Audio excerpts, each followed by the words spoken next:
So I'm going to talk around a few projects when we get in there, but I really want to talk about the work that we do as an office, but also what we put into the thinking and the process behind the design of public space, essentially.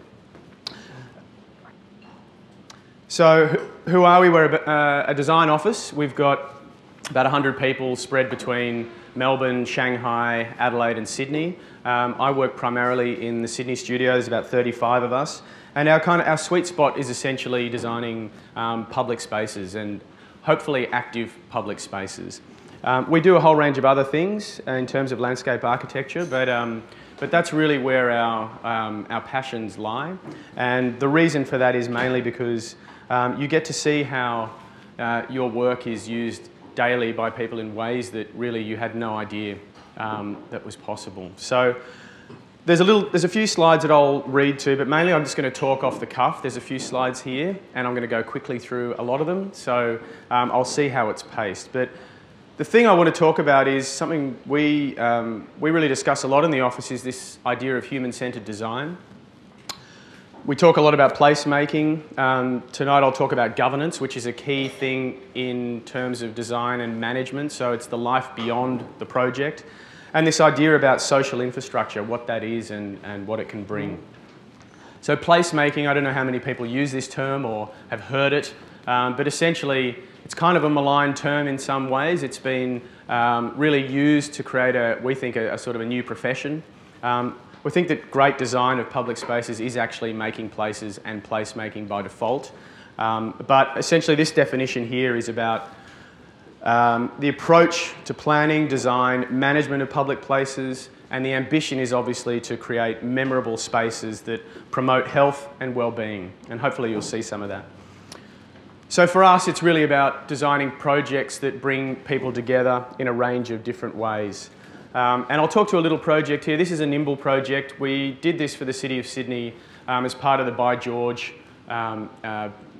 initiative that the city had, which was to take a whole range of little laneways, give a nominal sum, I think $20,000, to come up with a design that in some way enlivened the space. And this was an entree for the city before they did projects like Angel Place or Chinatown, which I'll show you later on. Our idea was a project called the Meeting Place, and this was the lane. This is a lane in the city that we did. This is the plans that we took, and the idea of the Meeting Place was to actually, in a way, create a surface that made people come together within the lane, slightly uncomfortably, so that you could only walk through that lane in the space of the width of one person, and you had to actually face someone coming the other direction and negotiate what you were going to do. Were you going to go past them? Were you going to let someone go past? Did you just have your coffee and bump into them? The idea of it was very simple. It was this almost like a vertical trampoline, steel frame. This was the result in the lane, and you can see where the meeting place occurs right in the middle. It also worked fantastically well. If you were uncomfortable, you didn't want to actually talk to anyone, you could bounce off the side and move past them. And so this was in place for about 3 months in the city. And one of the other things that unexpectedly came from it was that it became a really theatrical and playful space. We love that idea that kids could come down there and bounce off this thing, try and climb it and get amongst it. So one of the ambitions of the office is to try and make the city a far more playful space and try and bring different demographics back to the city, which in many cases is a kind of monocultural environment catering to a sort of obviously a business demographic, but not kids in any way, shape or form. So what else do we do? We look for ways to reveal cultural significance in projects. I'll talk to this project later, but Angel Place and Ash Street in the city, again, we did this for the City of Sydney Council, was a fantastic way to tell a range of stories, both in this way, quite a sad story about the fauna and the loss of lives of the birds that used to inhabit the city, but also the tank stream underneath it. Activating day and night. We're getting drawn into many more projects up front now, which is fantastic, mainly by businesses who are engaged in delivering retail to streets. High streets are far more in vogue as opposed to enclosed malls and shopping centres. And this is really about leveraging off this idea of creating a night economy. And how do you do that? And I'll talk a bit about that later. Everyone would have heard about this, the kind of the pop-up phenomenon in many ways, whether it's a food truck or whether it's a deck chair on a piece of grass. The thing behind that we like is it's not the outcome necessarily or the design element, it's the process. It's engaging with community. There's a few people here who are engaged in this full-time, and a few projects we're involved in. One of the early ones was in Melbourne, and it was for actually that beer there, it was Pure Blonde, and they approached Barry Barton, who's from Right Angle Studios, we do a lot of work with, and they asked us collectively to come up with a concept to market this new product, it was new at the time, without actually marketing it. So it was a kind of a stealth thing. So what happened was there was a skip bin that was planted with a garden, and it was moved around Melbourne in a range of different places. It had a website on it, and that was it. And you had to go to the website and find out where this thing was, what it was, why did this garden keep occurring in different places. And essentially we created this, this very quick pop-up garden, this retreat. The idea was that you could bring a pot plant and you could get a pot of beer for free as an exchange. And this, over time, this garden accreted, which was a really beautiful outcome. And that's the result of that, actually. We're doing a project for UTS at the moment, which is it's called the Alumni Green, and it sits, if people know UTS, it's the space which is a construction site right at the moment. In between Thomas Street and Broadway is the old kind of courtyard green. It was just a piece of degraded turf. This is our competition scheme, and again, I'll go into this a little bit later, but one of the things that we were asked to do for UTS was to come up with a very fast and nimble way to excite students when they were coming for their first touch of what it was like to be at UTS. They're going to go to Sydney Uni and they're going to see beautiful sandstone buildings, lovely manicured turf. They're going to come to UTS, somehow manage through all the construction which is going on there, and make a choice about which university they want to spend their next 5 years at. So they wanted to actually create something that was a little more welcoming and green rather than just dust and a construction site. So very quickly we came up with a design that was fabricated on site within the construction site. It was a series of elevated turf platforms, umbrellas, small seats, planters using mature trees. And I'm just giving you a little insight into the kind of the way we packaged the drawings for this and what we delivered. This was done in the space of, I think, constructed in sort of 4 days.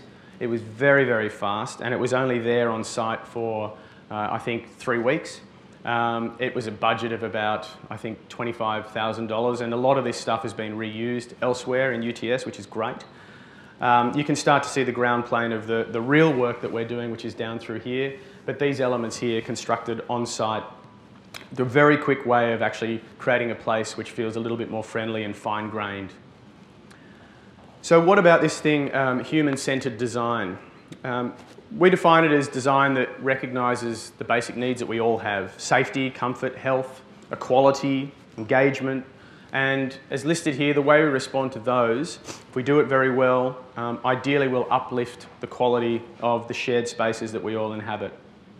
I've put this in here, you probably all know this from some of your studies, 101 philosophy, who knows, but it's Maslow's hierarchy of needs, and at the bottom is the things that we all need just to sustain ourselves: breathing, food, water, sex, sleep. And then as you move up in enlightenment, you get to the top, self-actualization, that's where everyone wants to be. But on the way, you need safety, security of body, you need love and belonging, you need friendship, family, sexual intimacy, and then you move up to self-esteem, and then finally, enlightenment at the top. So in a way, what we draw from that is in public spaces and in design indeed, we try and tick off the things that are on the left there. By safety, it just means essentially making sure you're doing everything that you can to ensure safety of person, but freedom from harm, comfort, legible spaces, get the site planning right, access to sun, make sure you're protected from elements and be highly connected.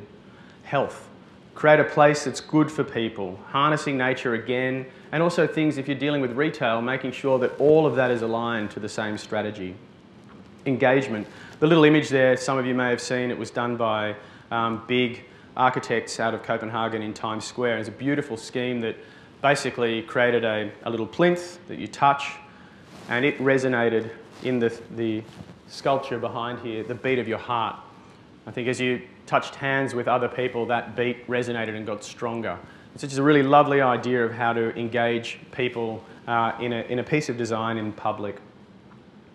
Equality, the key thing, again, for public spaces and shared spaces is not being too specific with what the demographic is that you're looking for. It has to work for parents, children, elderly, mobility impaired, importantly cyclists, skateboarders. Embrace that. Don't try and push it to a side from the city. So one of the things we talk about, and this is a project we did a few years ago in Sydney Olympic Park, and it was about bringing some joy back to what is a very monolithic environment full of large stadiums, mega spaces. Our whole thinking of this project, it was a competition we won with Peter McGregor and Juice Design, was to create an everyday stadium, a stadium for people that people could just bump into and you could have an everyday experience. Darling Quarter is a project which we did finished in the end of 2011. It's in Darling Harbour, obviously, and it's an interesting project for many reasons. I think at the macro level, what it did was connect Darling Harbour back to the city and made it very easy for people to move back into a formerly very blocked environment. It was a competition again, which we did with FJMT architects for Lend-Lease and the Sydney Harbour Foreshore Authority. And the interesting thing about it was that it actually cracked a building which previously covered this entire area in half and created a clear connection back up to Town Hall. So two connections, Liverpool Street and Bathurst Street, draw you straight down into the heart of Darling Harbour. What we did was come up with a kind of a destinational play space which was very different from anything we'd ever done before. So Darling Quarter is about 1.5 hectares. It's got retail all the way along here. These two commercial buildings here are the home to Commonwealth Bank. There's actually kind of these incredible atrium spaces in the middle here. It's actually 4 buildings, which all look out over the park space. It's a completely wireless environment. And you'll see later, it's a 160-metre long facade, which is actually programmable LEDs in there. So it's a really interesting building, urban design, and we think place. The thing that we've brought to it is to create a water play space down through here that draws on the history of the site. It was an industrial site. It had a whole series of water-powered mills on this site, and so we've drawn that in the design of it. And children's play, as I mentioned before, is something we want to bring into the city as much as possible. Unencumbered, uninhibited, no fences where you can get away without having them. And so Darling Quarter is exactly that. It's set down in the ground plane and it relies on parents and carers being the fence to the place. These are just some images of the experience in the water play, and it's these large kind of industrial stainless steel elements which we brought in, which are actually have some kind of resonance with how the site was used previously. It's the other things like this which we designed specifically for this project which are free. And one of the great things we saw is a lot of students coming down, particularly from UTS, with their bats, using the table tennis. And I guess the risk that our clients took in putting in $10 million to design a kind of a play space and a landscape around something which was essentially a commercial building with retail at the bottom was that lots of different groups of people are coming back. We're getting mothers groups down here using the turf areas, heaps of kids coming back obviously. Children bring parents, they bring carers, grandparents. So the retail does better for that. And it's critically important for people like us in our profession that we quantify the effect that great landscape or great public realm has on things like retail. Because we're always being told we spend too much money up front, we don't earn anything back for a development, but I think you'll see an example later on in the Highline when I talk about that of what a fantastic piece of social infrastructure and parkland can do to stimulate a new economy. So I won't talk to all of this text here, but essentially the thing I want to talk about is placemaking itself is around governance and it's around curation. And these are things that happen beyond the design life of a project. So how it's managed, what you do to actually curate a space is fundamental, and that needs to be funded as well ongoing. So here's just one example of how the lights could be curated. They got on board, I can't recall his name, but you may, the lighting designer for U2 to come and do this. And it was quite a spectacle in terms of the way that this was actually done after the building was completed. And there are small LED strips. There's a terminal out in the public realm. and you can use your hands to actually move the lights around. You can play Pong across 160 metres of this facade, or you can program it depending on what kind of spectrum of light you'd like to see. So for this particular project, beyond the build and beyond the design elements, the thing about that we think is successful is the curation, the governance, and the ongoing change which happens down there. So to another scale completely, we're engaged by the City of Sydney to look at Chinatown, which was obviously a culturally rich and very stimulating environment for us. This was one of their early start projects. They were going to look at a whole range of lanes in the city to change them completely from vehicle-dominated places to shared spaces and pedestrian-focused and cycle-focused. Chinatown was their first effort at that. But again, this is the sort of thing that we started with. If some of you remember behind Sussex Street, behind Dixon, a series of lanes, this is Kimber Lane. And essentially, it was a pretty derelict service yard full of rats, a couple of guys smoking ciggies out the back after their shift, and that's about it. The quality as well, Chinatown had been loved to death. This is the intersection of Little Hay Street with Dixon. And you can see the quality, you know, just of the public realm is pretty underwhelming. And the idea for us was to actually elevate and create opportunities for retail again to spill out and to activate the streets. So our solution to this was to tighten the streets, remove car parking, remove double lanes, bring back the footpaths, widen them, still allow for some car parking, but also design a series of bespoke furniture elements for this and uplift the quality of the paving. And it's very simple, almost prosaic things like uplifting the quality of streets that actually have the greatest effect. It feels like someone cares for this environment and it actually incentivises people to use it. So we do get down to this level. It's almost a level of industrial design and the kind of detailing of the furniture elements. There was a story behind the design of this. It was tracing the kind of the red line of a festive ribbon in the furniture, and it was made specifically for this project. The other thing, and I think probably the most impactful and the most beautiful part to the Chinatown work, is Jason Wing's artwork Between Two Worlds. And simply that artwork, we integrated it. We worked with Jason to detail all of the fixtures and take his artwork into the ground plane and actually detail it so that it could be walked over and seen as well. But this is in Kimber Lane, and it's a very ethereal artwork. It's a beautiful piece that takes a motive that he uses and elevates it. It's a lighting piece as well. We also upgraded another significant piece, which was Peter McGregor's Heaven and Earth, which is on the axis of Dixon and Little Hay Street. So on that theme of public art and the impact that it can have in not just being a place creator or a definer of place, but also telling a story, Angel Place was the other project that we did for the City of Sydney in the same spirit. This is what it was before, and it was purely a sort of a backyard to Martin Place. Martin Place sits to the south of it, and you all know how that works in the city. This was just a service yard. No activation, no retail, no restaurants, no life. Ivy had been done, and there's a great sort of buzz starting in Ash Street. So the aspiration here was to look at bringing out a carpet of paving that would, again, incentivise and create the opportunity for life to happen through here. Part of the biggest part to the project was to actually change the nature of the street completely, getting the authorities to agree with this being a pedestrian place that is actually shut down between the hours of 7 and 7 to cars, or 7 and 11, I believe. And there are bollards which are removed so that this kind of life can be created. The artwork in there is again spectacular and creates this ceiling, this urban room. And that artwork, as I said before, it was a temporary piece. It was actually part of that By George program that the city ran. They were plastic bird cages, all salvaged from different stores. They loved it so much that they went and basically bought the artwork, made stainless steel cages, created sound to go with it. And our role was, again, to work with the artist to make sure that it worked and also bring the artwork down into the ground plane.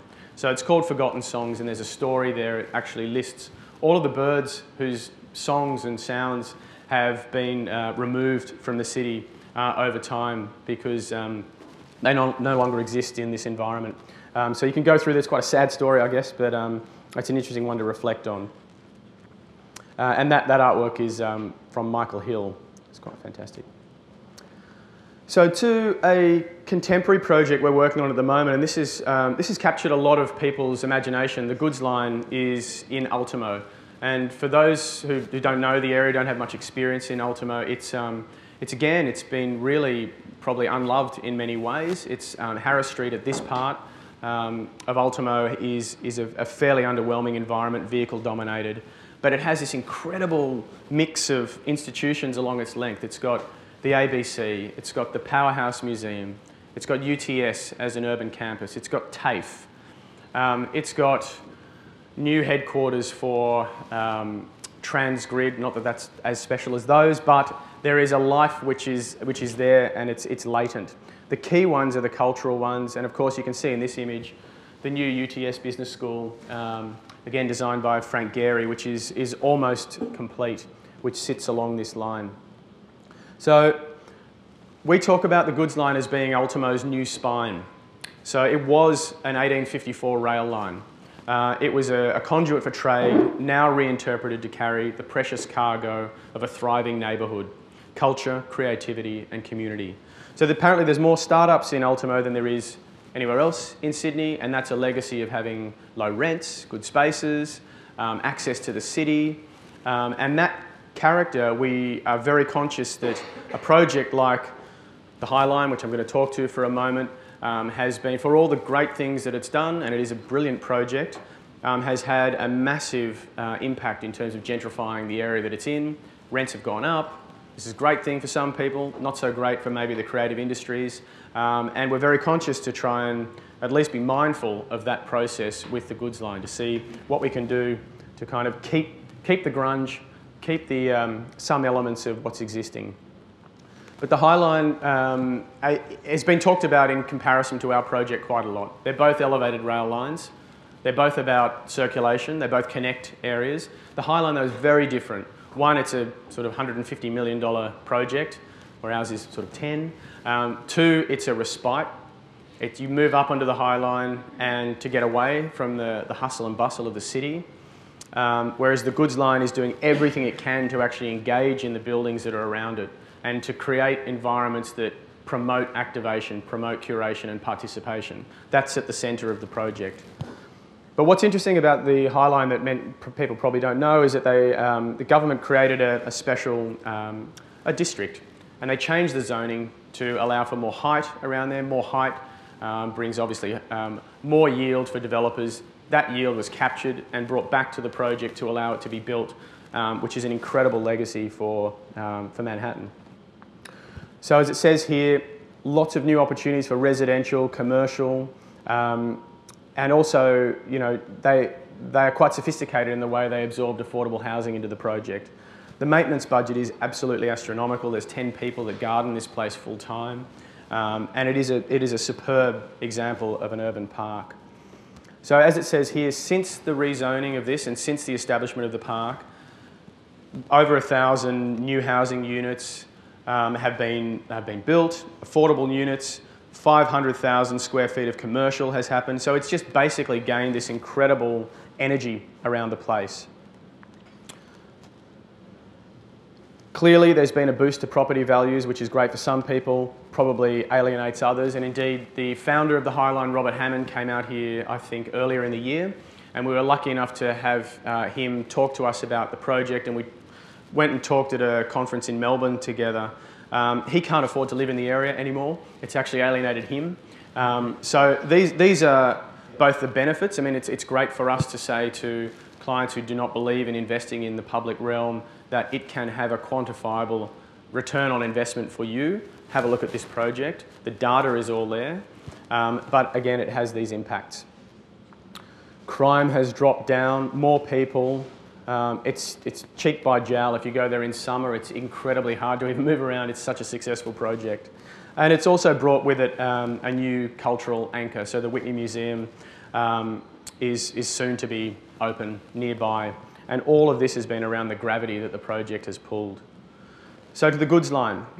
So just to set this in context, this is Central Station here, Darling Harbour, the project I talked about before, Darling Quarter, and this large area here is the convention centre, which is currently a construction site, over 20 hectares being built for the city.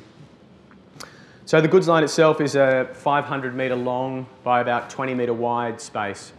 And you can see the rail lines in there. It was a very important conduit of trade, so wheat, wool, bringing that all in from the western parts of New South Wales down to the water and then shipped out. So it has this great industrial kind of state building legacy, which we're trying to keep as part of the project.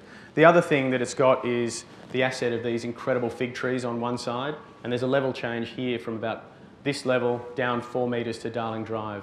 It's got the powerhouse Harwood building, which is this wonderful sawtooth building, kind of latent with lots of opportunities to open up entirely along the goods line, and we're encouraging that participation to happen, and the powerhouse are going through a master plan at the moment to actually look at exactly those type of uses to open up onto the goods line. So these are just some images of what it is today, and some of the things that we think are critically important to keep. Quite beautiful and tactile elements, the ballast, the plants that have survived through complete neglect. We don't want to lose that quality, we want to build it into the project. The Heritage Bridge, which comes across Ultimo Road, will be upgraded, and this is the piece, the goods line south, that connects behind ABC to the Devonshire Tunnel. And that's an image of it. It's a pretty destitute place, it's windblown, there's not a lot of character there. It works, you can walk on it, but as a kind of an entry into a campus off George Street to UTS, it's extremely underwhelming and something that has a lot of buy-in from the stakeholders around to improve. So why is Ultimo interesting? I tell people all the time, if you know anyone who's looking to buy a place, buy it in Ultimo now, because look around at what's happening. The big project, which is not even on here, is central to Everleigh. And if you don't know what that project is, there's a sort of a strategy to actually fill in the rail line to the south of Central Station, knitting in the newly created or done Prince Alfred Park and Redfern and Surrey Hills and the east of Sydney back over to One Central Park, UTS to the west. So bringing in open space and development down through here, leading all the way down to carriage works at Everleigh. So it's a really bold idea to it's like a Federation Square for Sydney. That will happen in time. But now, you've got Prince Alfred Park, Belmore Park is being looked at, all of the Chinatown work the city's doing, the convention centre, the business school from UTS. One Central Park has just been done, $1 billion of capital investment for UTS. So it's completely dynamic and it's completely changing. If you come back in 5 years, it'll be a very different place. What's exciting about it as well is that you've got 60 to 80,000 students from UTS and TAFE together in one area. You've got 7,000 residents, new population in One Central Park, and a huge catchment of people coming to Central Station, many of whom want to get down to Darling Harbour. And what the goods line will do is to create a very simple link through the Devonshire Tunnel and an even grade and ramp straight down to Darling Harbour for bikes and pedestrians.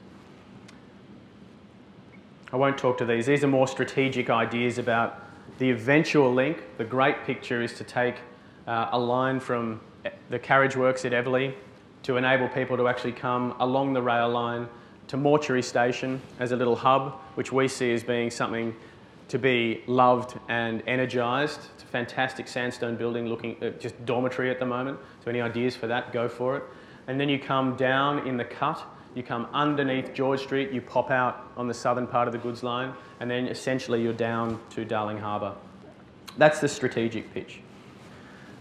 So we won this project collaborating with Crofi Architects, formerly Choro Pia Figuera. They're our design partners in this, and a whole ream of other consultants. This was our vision, which was taking what we knew was going to happen, the Gehry building, and turning the goods line into a kind of a spectacle of activation, basically, where opportunities like outdoor cinema, retail, cyclists, students to hang out in the space. I mean, a very active place which did a range of things along the line. One of the most exciting things has turned out to be the stakeholders and their involvement. We've had huge input from the Powerhouse Museum, in particular, from the City of Sydney, and UTS have been huge ambassadors for the project. They can see what the project might bring to them as institutions, and they want to participate in it. This is a plan of what's called the Goods Line North from Ultimo Road back up, the Gary building here, the level change back down to Darling Drive, the convention centre is off the page, and this links straight back into the Powerhouse Museum. Essentially, there's two parts to it. The northern part, which is a very a kind of a park-like quality given the trees that are down there, and the southern part, which is essentially like a city space. A lot more sort of gritty and urban. And here's just some sections which indicate how the level changes throughout the site are being exploited.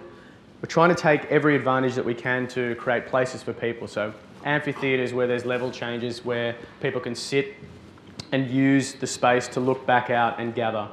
I'll take you through some of these later on, but study pods which actually cantilever over Darling Drive, so you're elevated, you're underneath the canopy of the trees, and there's seating and tables down through there, there's PowerPoints. Again, it's a wireless environment completely, so that students can use it, anyone can use that 24/7. The other thing we've been doing is working with Armour, who are a really interesting group who've worked with us to create modules. This is their sort of parametric model that they did for our paving. The goods line is made up of a very strong figure. It's precast concrete in a range of different modules and lengths, which are made off-site and brought to site and put together like a kind of Meccano set. That's going to be very fast to build. The rest of it takes a lot more time. But these quite beautiful drawings talk about the different elements. And every piece of paving has a role to play. The ground plane folds up. There's a seat at the edge of it. It folds up to become communal benches or balustrades or bike parking. So we're trying to exploit the simple materials and repurpose them in an interesting way. And that goes back to our kind of desire to reinterpret what the rail line once was, which was essentially steel lines on concrete with ballast around it.